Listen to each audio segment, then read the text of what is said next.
Early in the 2010 racing season, local businessman Bill Altman bought Mercer Raceway Park. A longtime fan of the track, Mr. Altman has already made some changes to the facility, its program, and its management. One of those was appointing Kristin Swartzlander as the new promoter. I spoke with Kristin about her involvement and what to expect at the track this year and beyond. Bill and I have been friends for a long time. I've known the owner, Bill Altman, for a couple of years now, and we got to talking. I was working at an ad agency, and with my knowledge of racing and my experience in professional sports, he thought I would be the person for the job. Kristin's family has been involved in racing for many years. An engineering degree was meant to be a step towards a career in racing. However, those plans got sidetracked. I grew up in racing. My Uncle Brian is one of the most winningest drivers in this area. So I grew up in this community. I love this community. So I decided to go to college for engineering. So I went to Columbia for mechanical engineering. And while I was there, I did an internship at the Arena Football League, what was at the time. So I was there for probably a year. And then they sent me to the San Francisco 49ers. So I spent a year in their public relations department, but I couldn't get racing out of my blood. So I waited and waited for an opportunity, and then I came back and started doing this. So it's been wonderful. I got to see a lot of tracks out there, Petaluma and Watsonville, and racing is such a great community, and there's nothing like the community we have here. I see from traveling around. It was a great experience, but I love being home. Her experiences with the 49ers and an ad agency have proven to be valuable in promoting Mercer Raceway Park. I think my background lends itself well to looking at big picture, out-of-the-box stuff. At ad agencies, I was doing a lot of B2B PR and marketing. So it's interesting to look at it from a different perspective. I can bring that Major League Sports background and apply it to racing. While racing may be a passion for all track officials, the operation must be a success to continue. That means increasing attendance and participation. Opening everything up to, your everyday race fan. We want people here every week. We want this to be their home track. This track, it's our 60th anniversary this year. So it's very neat for us to be able to have a whole new management team, a set of fresh ideas, but we have 60 years of history here to lean on. So that's what we're looking to do, pack the pits, pack the stands.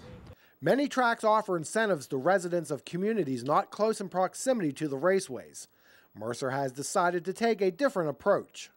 Mercer's always had free county nights and free Ohio night, and what we found is that our core group, our core audience, wasn't being rewarded with that. They never did a Mercer County night, so that's one of the things we wanted to change. This year we installed a program where if you buy 6 passes, you get the 7th free. So that rewards our loyal fans. Doesn't matter where you're from, doesn't matter how far you travel, we want you here and we want you to keep coming back. From the competition standpoint, the biggest change this season has been swapping their late model division with Sharon Speedway in order to run the sprint cars on a full-time basis. I think it's worked out very well for both tracks. They seem to be in the heart of late model country over there, and we seem to attract the sprint cars, so it's been going very well for them and for us. And the car counts are there? The car counts have been there. They've been getting great support, and so have we, and the fans seem to be happy with it, so I think everyone made out well on the deal. Open wheel fans have the added bonus starting this year with the addition of the Outlaw Sprint Warriors, an economical spec series running at Sharon. We actually partnered with Sharon Speedway this year to bring back their Green Flag division. So it's a 5.3 motor, it's a sealed engine package, and we opened it up to a full-size sprint car. We also allowed the 305 sealed engine. So it's just another way for fans to see more sprint cars, a way for drivers to get into it economically. It's also a great stepping stone in the 410s, but 410s don't have to be your end goal there. But Sharon Speedway also runs them every other Friday, and we run them every Saturday. So it's been a great program for us. It's growing. The car count grows every week, so we're expecting a full field by the middle of the season. Of course, when you combine 2 different divisions, maintaining a level playing field for all can be an issue. Guy Griffin is one of the Sharon competitors. The 5.3s we've run at Sharon for 7 years, and we didn't see the growth in it like we should. And we had a lot of people wanting to run 305s, which were here in the past.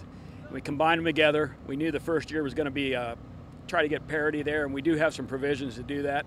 Hopefully, as the season goes along, things will get equalized. And as of right now, they're pretty doggone close, really. The basic equipment is there if a team wishes to move up to the 410 ranks. This is a stepping stone for young drivers to get into. Even though I'm the grandpa of the class, this is an excellent starting spot for kids to go into the 410s to learn. You learn quite a bit on these. We've had about 5 guys move up already, and there's been guys already that right out of the box in the 410's been winning some races, so it's a good proving ground. And for Guy, it is an added opportunity to race close to home. Yeah, I used to run a big block modified here. We won the points, I think it was in '97, so it's kind of coming home again. And I work in here in Mercer too, but I live about 13 miles north of here in Greenville, so everything all in all, it's right here in my backyard. While building upon the track's 60-year legacy is the primary focus of the management team, they do have other goals.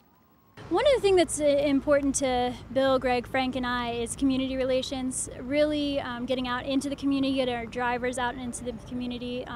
That's one of the things I bring from the San Francisco 49ers. I did a lot of PR for their community relations, and that's one thing that we're really looking to get into. So we're involved with the Auto Racers for Kids charities. I'm a board member on that charity, and then we also do the Racing for a Cure to support the American Cancer Society. So we have a whole night dedicated to that, and we're looking to add community projects as we go along through the year. That's important to everyone here at the track. On a more personal level, it brings Kristin back to her racing roots in Western Pennsylvania. My family was very happy about this position. They love racing. We've been in business in racing. We've been in the fan side of racing and the racing side of racing, and we love it all around. So they were very excited to see me doing this. Mercer has many special events on tap for this season. You can check out their schedule at mercerracewaypark.com. I know the recent All-Star Sprint race was a huge hit. Coming up next, we return to Dog Hollow Speedway to catch more racing action from Friday night. Then later, it is the All-Star Sprints making their first visit to Clinton County Raceway. Pit Pass is back right after this. Family fun starts at Jake's Karts. Choose a kart from their showroom or have one custom built to your specifications. Custom paint, lift kits, wheels, tires, and rear seats are just a few options. Go ahead, shake it up. Whether you are camping or trail riding on any terrain, Jake's Karts has the perfect kart your whole family will enjoy. Stop in today for a test drive.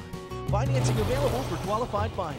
Jake's Karts, Route 522 McBaytown, online at jakeskarts.com.